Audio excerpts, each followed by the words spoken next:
Assalamualaikum warahmatullahi wabarakatuh dan selamat sejahtera. Saya Nur Hashah Humairah Muhammad Zaidi, pengacara Kepoh TV, TVPSS SK Kepong.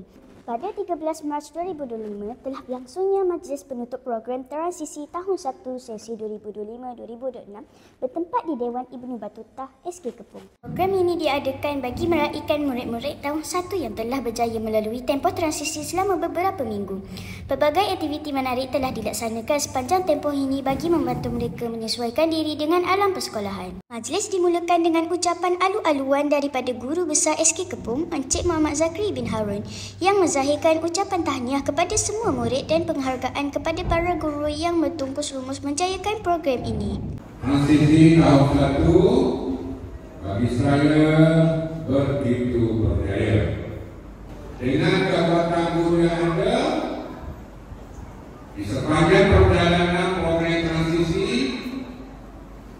kamu telah diajar, dibimbing bagaimana untuk kamu menyesuaikan diri di alam persekolahan.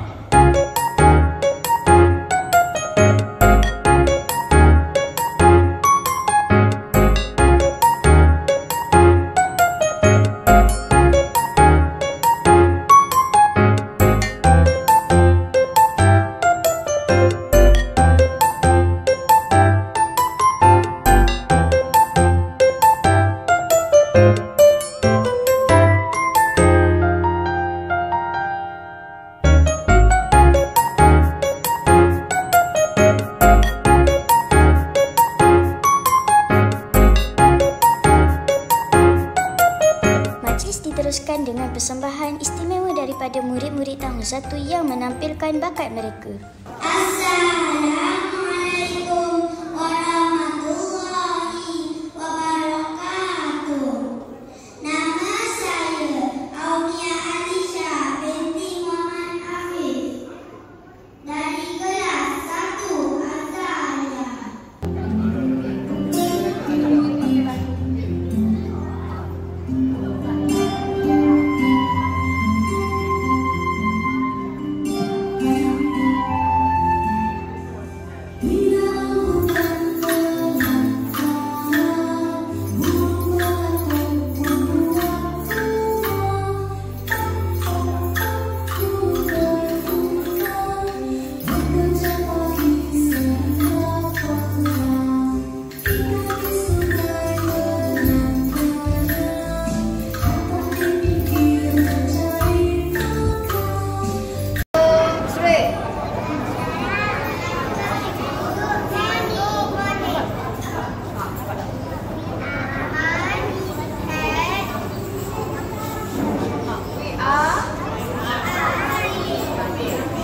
Pada akhir majlis, murid-murid tahun 1 telah menerima cenderamata daripada pihak sekolah. Ianya sebagai tanda menghargai kejayaan murid-murid dalam mengharungi program ini.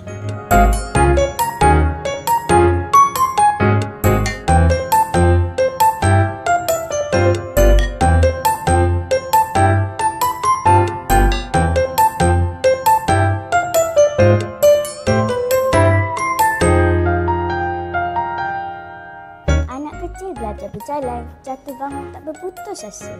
Ilmu dicari sepanjang zaman, bekalan hidup sepanjang masa. Sekian sahaja liputan daripada saya untuk Kepoh TV. Saya Nur Hashah Humairah Muhammad Zaidi melaporkan untuk anda. Assalamualaikum warahmatullahi wabarakatuh.